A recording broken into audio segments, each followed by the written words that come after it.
Kasi bakit? Pag may dumi ka sa katawan, totoo pala talaga. Pag may mga maraming virus, sila po humaharang. Kasi yun ang importante, kailangan meron tayong dumi. May bacteria tayo kasi we're made by bacteria, not cells. Kaya ang tawag sa atin may magkakamag-anak, gaw, kagaw. Palakpakan po natin yan. Tama? Tama lang din na sinabi sa Bible, man, when God created man, He formed a clay. Inihipan, become a living soul. Yes. Remember man, you are dust. Into dust. Yes, kaya marumi tayo. Tama, sinabi ng pare kanina. Kung sa lupa ka isinilang, sa lupa ka rin mababatay. Palakpak, di ba? Kaya minsan pag may time kayo, hubarin niyo yung paa niyo, maglakad kayo nakapaan sa lupa. Kasi we will go back to the nature. Connected tayo kasi pag nahiwalay ka na sa nature, madali kang mamatay. Tingnan mo yung nasa bundok, walang vitamins. Wala silang iniinom. Wala silang mga pagkain na mga katulad ng mga meron ka ngayon. Sila kung ano lang napitas nila. Pero tingnan mo, ang haba ng buhay. Do you agree? Ang palakpakan natin yan. Ang lifespan ng tao, umaabot ng 150, 200. Pero ngayon, 40 to 60 na lang. Bakit? Sa sobrang mong kadami mong kaartihan sa buhay.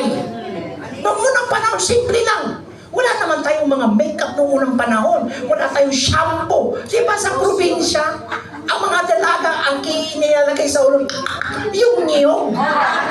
Diba? Kasi pagka 6 o'clock, meron ng sa probinsya, yung diskoral. Tapos may tugtog yung plaka. Can't you see, I'm alone, prating lumilong, I'm alone, maning. Yan yun. Tapos pag sweet music, lumalapit yung mga matatanda, di ba dun sa mga dalaga? Tugtugan ng was pa in the morning. Sabi nung madal, halika, sayo tayo. Sabi nung batang babae, sir, ang tandaan nyo na po. Boy, binayaran na to ha, huwag kang umangal dyan. Tapos pag nagsayaw yung matanda, gumaganon, yung dalaga, gumaganon, sandali lang to, 3 seconds lang to, 3 seconds. Ay, 3 minutes. Gumaganon, di ba? Tapos sinasabihan ng matanda, mayaman ka no? Sabi nung dalaga, bakit? Marami kayong nyug no? Bakit na? Amoy nyug ka. O, palakpak! Simple lang ang buhay noon. Ang haba ng buhay ng tao noong unang panahon. Yung mga pagkain natin, wala pong mga pesticide yan. Ngayon, iba na. Kaya dapat bumalik tayo sa natural. Ngayon, paano yun? Hindi na tayo pwede. Hindi ka naman pwede hindi mag-shampoo. Hindi ka naman pwede hindi mag-toothbrush. Andiyan na yung mga chemicals, labanan na lang natin. Maganda. Ano yung panglaban? Ito yun, pakita natin. Guys, sa loob ng yung bituka, tandaan nyo, noong unang kabataan, 15 lang ang bad, 85 ang good. Meron tayong tinatawag na good bacteria inside our body. Nadideplete ang good bacteria sapagkat pumapasok po yung mga kinakain natin, yung mga iniinom natin, yung mga pesticide. 20% naging bad, naging dysbiosis na yan. Nagkakaroon na ng mga inflammation. Ang tinatawag dyan, partial inflammation response. Ito po yung bloodstream mo. Yung saan dumadalo yung dugo. Pag yan nag-85 na yung bad bacteria, 50 na lang ang good. Papasok na ngayon dyan sa bloodstream mo. Alam mo ba, yung bad bacteria, hinuhuli yan ng immune cells. Ang immune system ang nanguhuli. Kinukulong yan. Yan ang nagiging tumor. Magtaka ka, may mga bukol ka. Okay yun, kasi ang immune cells mo active. May kukulong niya yung mga bad cells, bad bacteria. Minsan nga may pupunta sa ulo, yun yung tumor sa ulo. Minsan sa suso, yun yung tumor sa suso. Ang masakit nito, pag inoperahan pala siya, doon nag-i-scattered at nagka-cancer ka. Kaya kung pwede lang, huwag kang magpa-opera. Palakpakan natin lang. Hindi nyo ba alam? There are 380,000 scientists sumali at mag-aral nito. Napatunayan ngayon ang lahat ng sakit dito manggagaling sa colon. Akala ko ba parasite? Tama. Parasite is one part of your problem inside the colon. Yes. Kasi parasite is the bad bacteria. Palakpakan po natin yon. Nauubos ang residing good bacteria mo. Kaya nga, ang commercial ng mga tao uminom ng Yakult. Yakult. Kasi anong Yakult? Good bacteria. Pero ang masakit, yung Yakult, pagpasok sa tiyan mo, mamamatay siya. Kasi nire-rep mo nga eh. Pagdating sa tiyan mo, ang body temperature is 37. Ang nakalagay sa temperature sa refrigerator 15. Paano yun mabubuhay? May asido ka pa. Natutunaw nga yung blade pag kinain mo, natutunaw yan sa acidity ng katawan. Ano pa kayong ininom mo? Yung ating products, yung good bacteria natin, yung probiotic natin, nakabalot siya ng lactose 4. Meron tayong technology na hindi siya mamamatay kahit maasiduhan, kahit mainitan. Palakpakan po natin yun. Yun ang science back up nito. Pagdating sa loob ng tiyan mo, saka pa lang siya bubukas at mabubuhay. Kaya, swerte ka na meron ka ngayon ito. Palakpakan natin yan. Yan ngayon ang problema. Kailangan ng solusyon. Ang kinaganda pa natin, alam nyo ba, kahit paglagay na lang natin, paglagay na lang yung ininom mong Yakult, yung probiotic, pumasok na sa tiyan, buhay. Ano ngayon ang kakainin niya? Ang tawag dyan, prebiotic. Kasi ang prebiotic, pagkain ng mga good bacteria. Kumakain ka ba nito? Ang kinakain mo parati yung mga nasa ano lang, kung ano lang yung nabili mo. Ang mga prebiotic like onion, garlic, yan yung pagkain ng mga good bacteria. Pero ang nangyayari, hindi mo napakain, kaya namamatay din yung good bacteria na kinain, ininom mo. Good news, yung product natin, nandun na sa capsule. Nilagay na itong lahat, meron na siyang pagkain. Kaya pagpasok ng good bacteria na ininom mo, may kasama na siyang pagkain, hindi ka nakakain ito. Meron na sa loob ng kapsula, palakpakan natin yan. Naka-built-in siya. So, meron ka ng pre, tsaka pro. Ngayon, yung good bacteria mo pala, na-eksperimento ngayon ng mga scientists, na pag yung mga katulad halimbawa apple, pag ininom mo yun, magpuproduce pala siya, yung good bacteria, yung poop niya, yun ang magiging vitamins. Yung poop niya, yun yung vitamin C ng katawan mo, ipoproduce niya. Yung pagkain mo sa loob, hindi yung tiyan mo ang magtuto, ang mag-absorb. Yung mga good bacteria. Kasi yung tiyan mo, walang ngipin yun. Kaya nga sabi nila, i-chew mo maigi. Kasi hindi pwede yung tiyan mo, gano'n ang tiyan mo sa loob. Hindi. Kaya minsan pag nagkain ka, kung malunggay yung kinain mo, di ba lalabas malunggay din? Oo. Kulang yung good bacteria mo, hindi nakatunaw. Kulang ng residing bacteria, good bacteria. Kaya minsan na pagkain mo, minsan buo pa yung nilabas mo, pero yung iba walang talaga natutunaw kasi active yung good bacteria mo. Kaya tingnan mo yung bata, pag nagkain, nagpupup ka agad kasi mabilis yung kanyang good bacteria. Palakpakan po natin yun. Sila ngayon na magsisegregate ng mga vitamins. Merong L-carnitine. Yun yung kinain nila na prutas, may puproduce para sa mata, eye seeing. Yun yung tinatawag na postbiotic. Say it. Postbiotic. Yun yung product ng pagkain ng microbes mo. Pag kinain niya yun yung lalabas. Na-guess natin?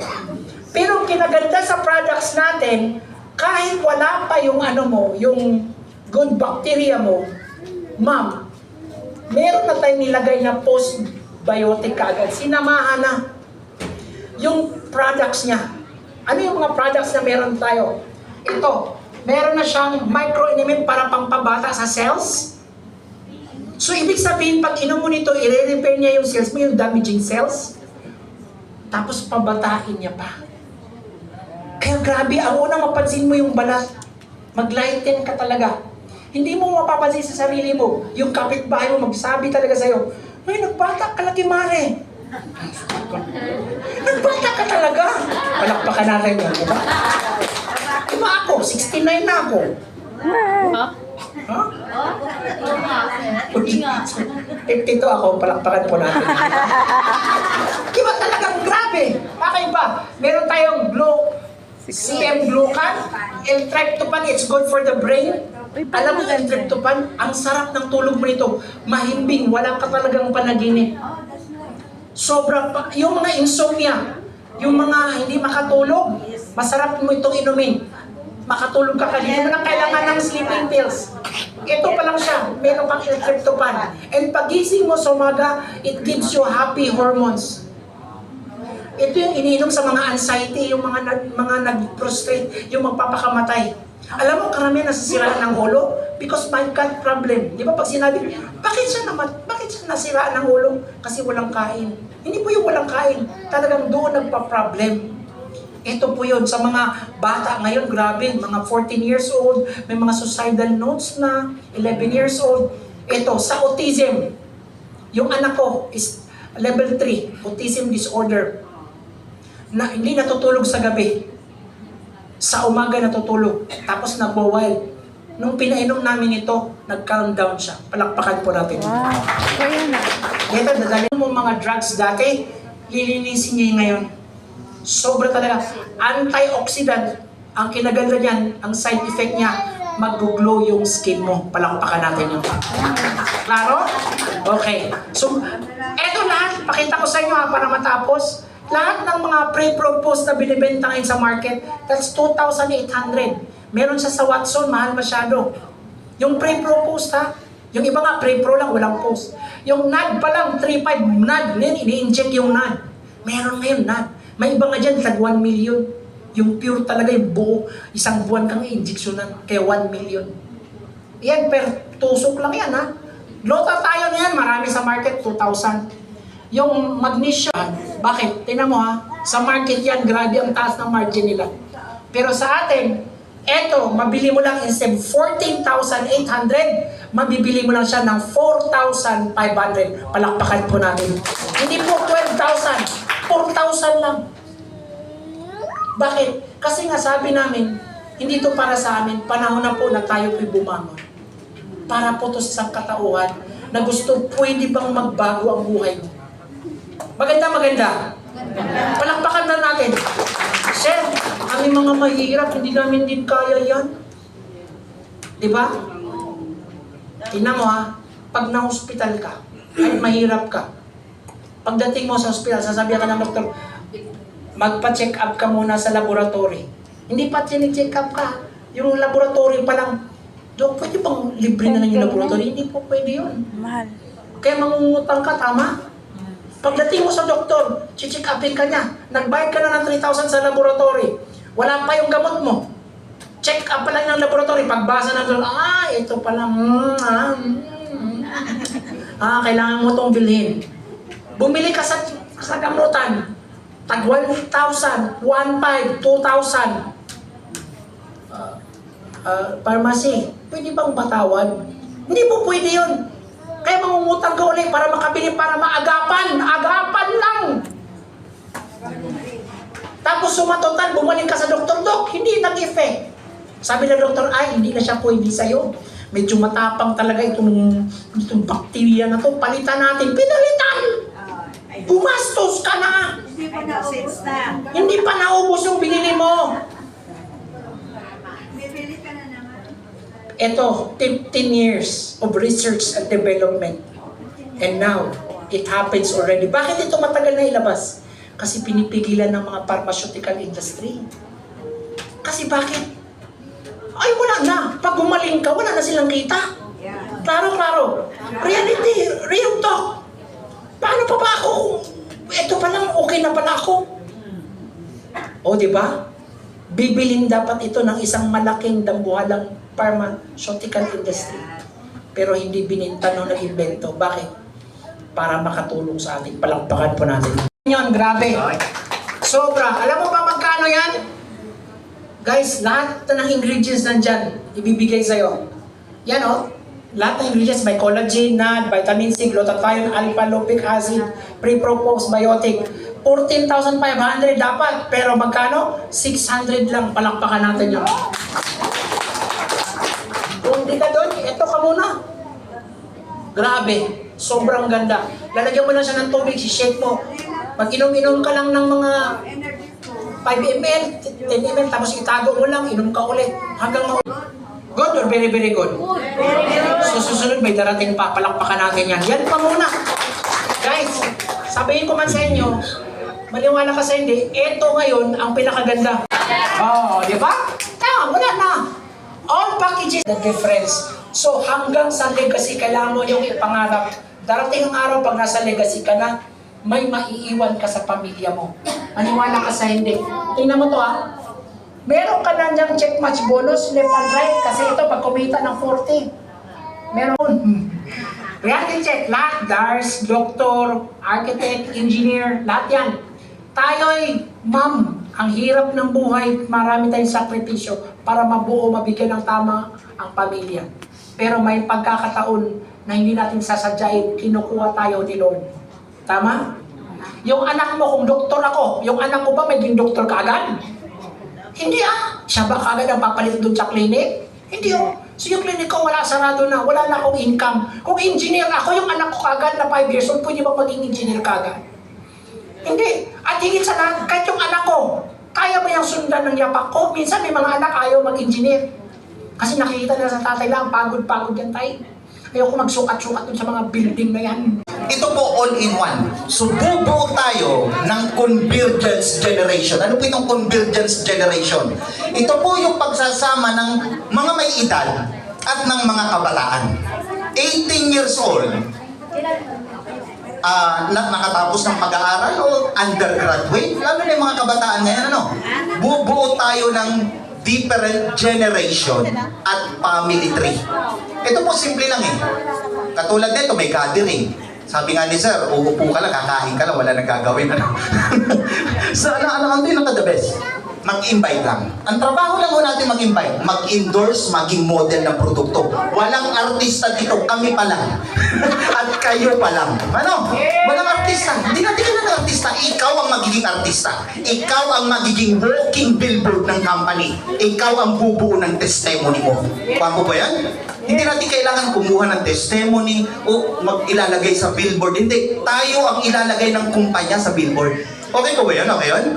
O yun, maiba-iba naman tayo, So, ibig sabihin ito po yung pioneering na iba po yung uri ng kumpanya. Unang-una tayo